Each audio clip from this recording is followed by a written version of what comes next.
আমরা আজকে এই ভোল্টাস এসিটার কম্প্রেসার চেঞ্জ করব।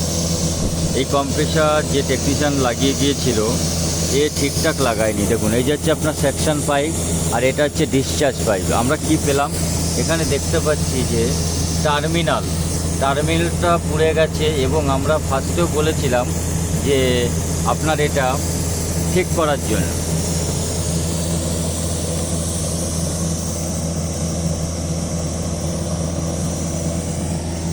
গ্যাসটা বেরিয়ে যাচ্ছে, দেখতে পাচ্ছেন।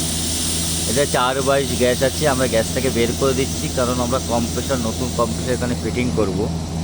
এসির কাজ তো আজকাল অনেক টেকনিশিয়ান পাওয়া যায় যারা আপনার বলে দেবে গ্যাস নেই, বলে দেবে আপনার গ্যাস টপ অন করতে হবে।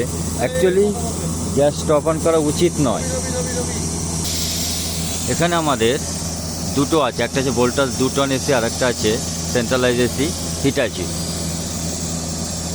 তাহলে আমরা যে কাজগুলো করছি, এখানে আমরা কম্প্রেসার চেঞ্জ করব, তার জন্য গ্যাসটা বের করে দিচ্ছি। আর আপনি চাইলেও এটাকে করতে পারেন।